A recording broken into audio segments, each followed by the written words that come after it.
I would have made a song for this video, but I can't. I have found the worst truck stop, I think, in the country. At least as far as pilots are concerned, because pilots are supposed to be really good truck stops. Not this one. I am not enjoying it. People are backing into each other. It's a full lot for the most part, and you see one spot here or there, and people will back straight into another truck. They'll lay on their horn. They'll get into a confrontation, and it basically sounds like a fight. I'm holed up in my truck. I'm not interested in that shit. But it did start getting me thinking about their personalities. Like, these motherfuckers are disagreeable introverts. So I started thinking, okay, let's talk about personalities. My personality, eventually. This video, we're just going to be covering the Big Five. And it's really one of the most fascinating topics in the world. Because if you're interested in people, or what people are made of, what their personalities are made of, there are a lot of things out there for you to look at and say, that's a black hole in terms of, as far as rabbit holes go, it doesn't end. So it's one of those fractal kind of subjects that just goes on, no matter how far you look into it. So I decided, like, okay, let's talk about the Big Five. And a lot of people really like the Myers-Briggs. It's a 16personalities.com. That's what it is, 16 personalities. And I'm INTJ, and that means I'm an architect. You can look that up if you want, but I don't put a lot of stock in it, because 16 personalities, the Myers-Briggs, is just a derivative of the Big Five. And you can fractionate the Big Five, cut each category in half to more specify what you mean when you say it. But the Big Five is extroversion, neuroticism, openness to experience, agreeableness, and conscientiousness. Got it. It's hard to remember sometimes. And I have very, very specific opinions about each of them. But just to lay it out, everybody knows what extroversion is. You like people, you like being the life of the party, social butterfly. You're introverted, you're isolationist, you silo yourself. So naturally, most truckers are introverted, at least practically, because they silo themselves. Some will fucking talk your ear off, but I suspect that has more to do with not having anybody to talk to for long periods of time than being social butterflies and having something worth talking about. Then you have neuroticism, which is just code for negative emotion. You meet someone who's just depressed all the time, they're neurotic. Makes all the sense in the world. You have someone high in neuroticism, they're the kind of emotional wreck that you kind of, everybody looks at like, why are you sharing that on Facebook? Can't seem to fucking, like, keep all the bad shit happening to themselves, and tend to be gossipers in that too. And somebody who's really, really low in neuroticism is low in negative emotion. And that's across the board, meaning you can't intimidate them, you can't threaten them. They don't have anticipatory anxiety. They don't look at a new situation and say, I don't know, I don't like it. So they don't do that. They just go with the flow, no problems.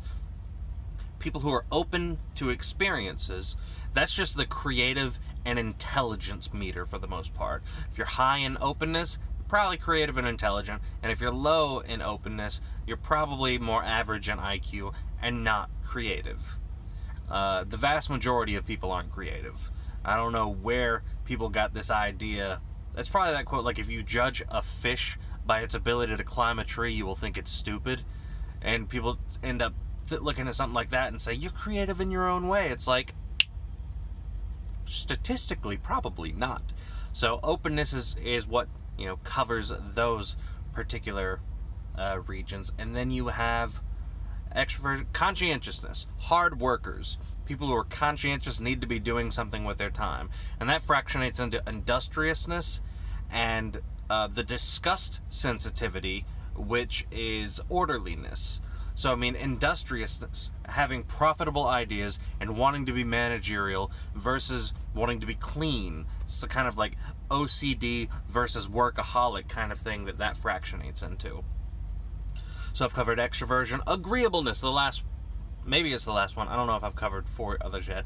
Agreeable people are passionate.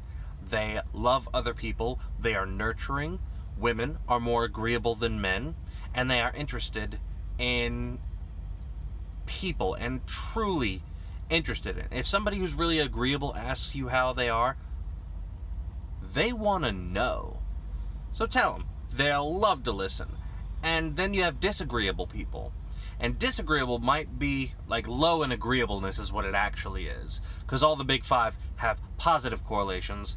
And if you say you're introverted, you're actually just low in extroversion. And if you're low in agreeableness, that's, disagreeable. So people who are disagreeable, lot goes along with them. Being really, really disagreeable is the number one way to determine whether or not somebody had a father growing up, because the things that contribute to empathy, the highest that we can scientifically measure is having a father around between the ages of 0 and 4, and free play in nature. The father thing makes sense. You wouldn't think free play in nature would have a direct correspondence to how empathetic somebody is. So disagreeable, you can determine whether someone had a father, you can determine whether or not they'll go to jail, or at least their likelihood of going to jail. So people who are disagreeable have a lot of interesting things tied to them.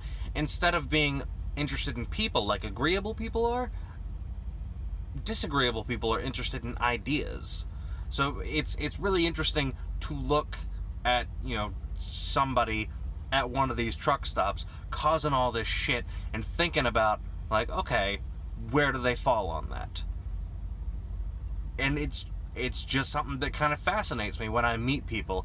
I can't help but think in terms of the big five and where they fall on it and what it says about them. So that's an intro to what I'm going to be talking about later, because my personality and where I fall on these, I think, is extremely interesting. And if you look at it too, if you get well versed in the big five, guaranteed you'll see yourself as more interesting. It has been fantastic to look at the world in terms of the big five and the big 10. We'll get into that more and more. So I'm going to go one by one, each and every. I think I got them all.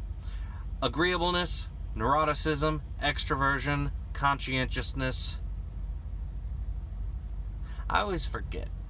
What's the last one? Agreeableness, conscientiousness, neuroticism, extroversion, openness to ideas. I got them all. Cool deal. I wasn't counting. I should have been prepared. But I'm not. I'm going to finish eating my food. Yeah. And I'm going to try to forget this place. I'm going to try to get out of here as soon as possible. I'm going to get some sleep. Sorry I can't make music. I'm not interested. It looks dark in here. It's 8. Okay, it's probably 6. What time? My God. I don't even know what time it is. But it's not late. The sun's still out. I just got all my curtains drawn. I ain't trying to deal with the world. I ain't trying to deal with that nonsense. You know what I'm saying? Do you know what I'm saying? Yes, I believe I know what you're saying. I need to watch South Park. That's what I want to do. Except for the fact that I have to work on my actual video. The one that I teased yesterday. The opportunity that presented itself. Just lol cows. Oh man, if I start thinking about it while I'm on camera, I'm going to want to talk about it.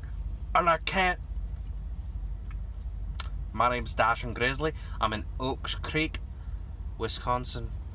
Oak Creek, Wisconsin. This place sucks. Alright, I'm out. I've talked your ear off for a while. Personalities are fascinating. You're fascinating. Learn about your personality with the big five. That's the way to go. Yeah. Do it.